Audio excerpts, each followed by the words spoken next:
Today I'm gonna go over RE Colorado. Just some basic home searches, how to set your client up on a home search, how to navigate through Matrix. Just giving you some quick, easy basics here.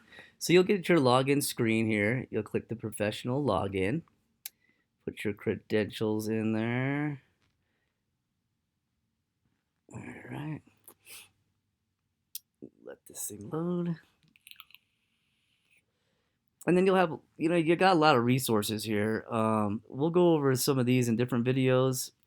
These probably going to be the main three, and I can kind of go over some of these others another video. But we're going to focus on Matrix. This is going to be your main search platform here, and you'll get some kind of letters, some notes here coming up.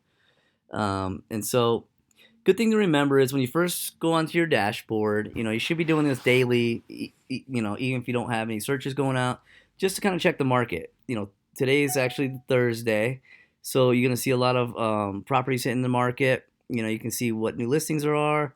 And then you got, a bunch pending here.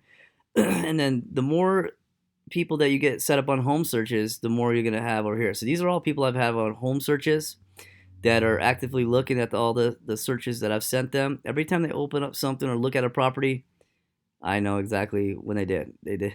Joe looked at a property at 112, and you can go through the profiles and see exactly what property it was, all that good stuff too. And then what I encourage my clients too, and what you should as well, is encourage them. When you see a house that you really like, as you can see, like over here, like Sierra, she has hearted 3 properties, either hearted it or put a light bulb.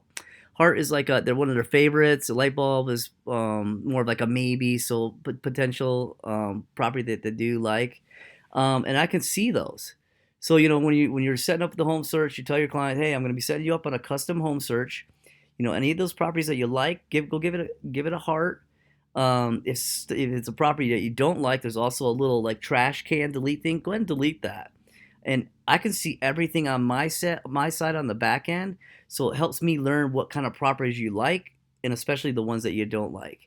And then you can start kind of learning them a little bit. You could even leave notes for me on there, like there's a little notes section on the home search for your clients, and they can leave notes for you. So when you pull up those properties, you can see like let's say I click this. These are the 3 properties that she liked right here. And if there's a note, see there's a little note right here. And you can also leave notes for them. You guys can communicate. You can say, hey, well, they could write a note saying why they actually love this property on 73rd. Or when they delete it, they can put a little note saying, hey, it was just too close to the railroad tracks or something like that. So encourage that on your clients. So here's like all your main dashboard, and we can kind of go over more and more stuff as we go. But today we're just going to do basic home search. Okay, so we're going to go to search, and we're going to go to residential. There's a little drop down there. Okay, so I'm just going to do like a scenario here. My client wants a 3-bedroom, at least 3 bedrooms, under 500,000. They're FHA, and it has to be a single family. Okay, so with that criteria, it has to be in Thornton, let's say. Okay, so we're going to go to price first. All right. And a good thing to do when you're kind of putting these criteria in is look at the matches down here. 5,000 plus matches, because it's just pulling up every single property in RE Colorado right now. So as we put in the price, let's do 500,000. So we're just going to put 500, and then we're going to put a minus. So now it's saying everything under 500. So now look, our criteria has gone down. We're at 3,712. It's way too many properties to send. I don't think it'll even allow you to send that many. Okay, so let's do the next one. They want at least 3 bedrooms, right? So let's put 3 plus. Now that I did that, okay, now it just pretty much cut that almost in half there. So we're at 1,800, right? And it has to be a single family. So here's all your criteria here. Depending on what your client's needs and wants are, you can click condominium. If they're open to anything, I would just leave everything. Just I wouldn't click anything, because then that gives your numbers, gives you more properties to choose from. Okay, so now that I chose single family residence, and I apologize, my internet seems to be running kind of slow, it seems like. Okay, kind of dropped a little bit. Okay, so now let's put in, they want to be in Thornton. Okay. Oh, wow. See, boom. Now we're at only at 47, right?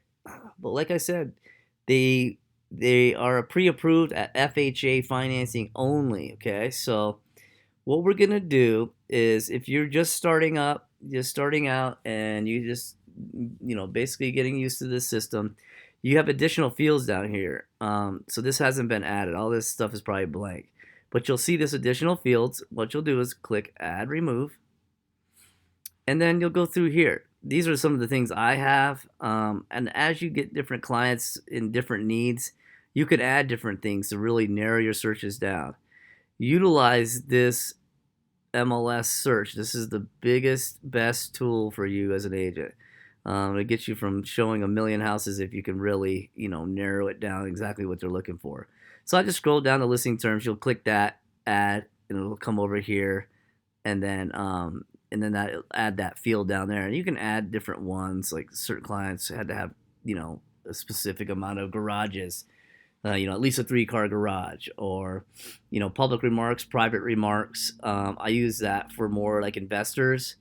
I could type in, when you have that field there, I type in like, handyman special, bring your tool belt, that have that any kind of verbiage in there, and the remarks, public remarks, private remarks, needs a little TLC, all those little key indicators. I mean, you can add those too, and if it's something specific that your client's looking for, if those words are in the public remarks or private remarks, that property will pop up. Builder name, I do a lot of new construction. I like working with them. That's a good way to find certain communities. Days in MLS, this is a really good one too. Just because if you got a client that keeps getting beat out, with multiple offers, or if they need concessions, it's gonna be hard for you to compete. And they're not scared of maybe some fixer-uppers, or just, and sometimes it just might be overpriced, and you might be able to get a great deal because they're ready and willing to deal now. So you can do days in MLS. You can 10 plus days. They're going to be willing to wheel and deal more than something that just hit the market. So you can check that. That's a good way to find some properties to get your clients in particular homes that they maybe might not have been able to prior. Okay, so once you get the terms, you'll click back, and then loading here.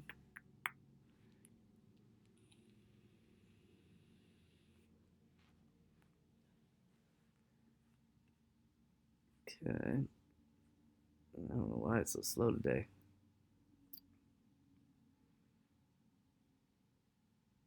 Okay. So now that you've added that field, you want to at least do the listing terms, because you know that your client is an FHA borrower. So you'll see all the listing terms, financing terms, FHA, click that. And then, so it went from 47 to 43. So we just lost 4 houses. If you would have had that in the mix and they would have liked one of those 4, it really sucks. It's disappointing to the buyer when they like a house and they're not able to get it because of this small little, um, you know, financing terms there. And you got to be aware that your client's probably looking at whatever platform that they're comfortable with as well, like Realtor.com, Zillow, Trulia, and it doesn't really specify what the financing terms are there. So it's going to be a little more difficult. They're gonna be like, "Oh, I love this house," so you got to make sure that you're cross referencing it to make sure that it's the proper financing that they are financed at. Okay, so once you get all the terms, so we got, so let's kind of do an overview. So 500 under, 3+ beds in Thornton, single family residence, and it goes FHA. Okay, so we got 43 matches. We'll click results and wait for my slow computer to load. Okay, so now here's all the results. We got 43 results, which is pretty good. So okay, you get to this point, And just before we go to setting up the search for your client, let me just show you a little quick little nice little thing I like to do. Because my clients have specific, they like Thornton, but then they also have some like dream areas that they like. So, what I'll do is I'll have all the criteria because sometimes it's hard to kind of know where each one is. Click on map, and then boom, it shows you where all these houses are at. Like if they wanted to kind of stay down, they want to be in Thornton, but they want to be a little bit south. We could kind of focus on some of these. Or they love Thornton, but they would like to be a little bit further north.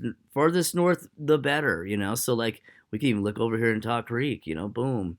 So that's a good way to kind of really see where they're at as well. And then you click on a house, kind of hover over it, and then boom, it'll give you a little thumbnail. You can be like, oh wow, yeah, it's got the 3-car garage.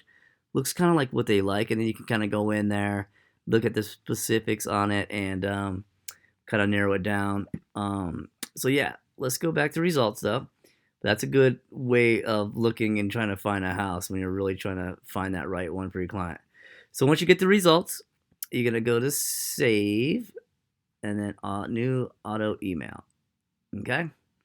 And then all your contacts, everything will be here, and you'll start loading up. You'll have a bunch of here, but you got a new client. You'll click create new client there, and then category, it's a buyer.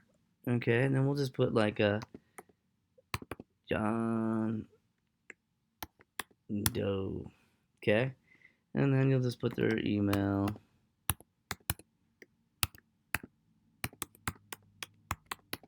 Okay, and then put their phone number, 720,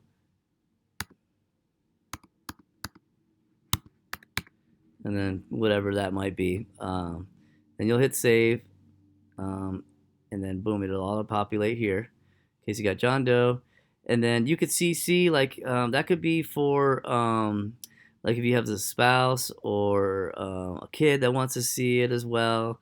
Keep them all on the same search, or you could always add another field too. Like if you're here, if you want to add another email address, you'll just put a comma there and then add them in there as well. Now, I always like keeping this checked. This is going to copy me in all these emails, just because whenever they get an email, I get the same email. And then if it's something as soon as I get it, I'll be like, oh well, we're actively looking for John right now, so I'm going to be looking out for properties that are hitting the market for John. One hits the market, I'm looking at it, I'm like, oh wow, this one, yeah, that's exactly what John's looking for. Hey John, did you happen to check out this that new one I just sent you? And it keeps them active, it keeps your communication level up, and it just keeps them excited about it. And you want to make sure that the buyers are interested, active, and ready to go. So subject line, homes for sale, and then you can do where are they at. It's actual. I only did Thornton, but if it was like more North Metro or Northwest Metro and stuff like that. So you could do Thornton, and then you're gonna do, it's 500, under 500, and 3+ beds, FHA. So now that you know exactly what criteria you have in there too. So if they ever need you to adjust it, you can kind of just see the subject line, and then that house fits that criteria. So here's like the little welcome letter that they'll get here, and then what's important, if you're actively going to be showing them houses, they're pre-approved. You definitely want to make sure that you click ASAP. Okay. So that's going to make sure that they get the email as soon as that property hits the market. You get an email, they get an email, and if that property hits has all their criteria, and I would say, hey, John, did you see that property? Let's go. After work, let's go ahead and see it. Let's try to be the first one in. You got to get a jump on these properties when they hit, and then you just click save, and then that'll send it all out. Another way, another quick little tool, like I was just describing, Let's go back now. Let's start a new search. Like I was saying, North Metro, Northeast Metro. How do I do that? So let's keep the price point. Let's say, yeah, they really want to stay in Thornton, but there was only 43 properties. Those 43 properties, they didn't really quite like them. So let's kind of broaden the search a little bit, right? Because maybe they didn't know that they would like Brighton because it's just borderline to Thornton, and it might be a mile past Thornton. I mean, it might still work for them. So let's keep the single family there. Let's keep 3+ beds. Let's make sure we do FHA. Okay. And see, we're at 1148, but we're like, we don't have a specified any kind of city or anything. Okay, so this is what I wanted to show you. Okay, so what we're gonna do is go to map before we hit results. This time before. Now this is gonna pull up all the houses too. So now that we got their criteria, let's say they have to stay under 500, has to be FHA, and it has to be single family and 3+ bedrooms. So these are all the houses in all of Denver Metro that fit that criteria. Okay, they told me that they wanted to stay in Thornton, but do they really? They might not when I show them maybe one just like right here or right here. So what we'll do is we'll kind of broaden the search out a little bit. So back out a little bit. Here's more of the Thornton area, and you could pick different shapes and radiuses, rectangles. This one's pretty cool because you can click the polygon, and they definitely don't want to go east of 76. So you'll click that, and it's going to drag a line. And they're like, well, I definitely don't. I want to stay north of 270. So we'll go here, click that again, and then we'll kind of go over to here. And I definitely want to be east of, what is this? Is that 470? You get the idea. And then once you click that, you'll click right here, and then you can just draw it all the way up to here to 470, and then bam. So now instead of just Thornton, you have like an area. Let them kind of filter them out. And then when you send this out to them, they're probably going to start liking houses over here, even though they didn't even think about Broomfield. Well, maybe I can get a little bit more for my money over here. These houses are nicer. Or I'm kind of digging this over here, So kind of keep it open. Let them kind of narrow it down. See, now I'm at 98 homes. So now I've almost doubled the amount of homes, and now they can kind of search through those, hard them, delete them, and do all that stuff. So you can just click results, and it will be the same way. Pull up all those properties there, and then you would just save, auto email, and then if you already have John Doe in there, I do. See, I would click John Doe, set him up on another search. You could have his main Thornton one, let's say, on the exact ones he wants, and then you can just do like homes for sale, and then do like North Metro. So he's not missing any houses that potentially would work for him, and it's not much further from where he wants to be. And then you'd put the additional criteria, but because the buyers are going to be really specific. But then when you get out there and we got low inventory, you kind of want to keep broaden their open their minds for other properties that might fit their criteria, and you'll be surprised. Most people do change their mind. So I hope this was helpful. Yeah, if you have any other questions, just feel free to let me know. Thanks.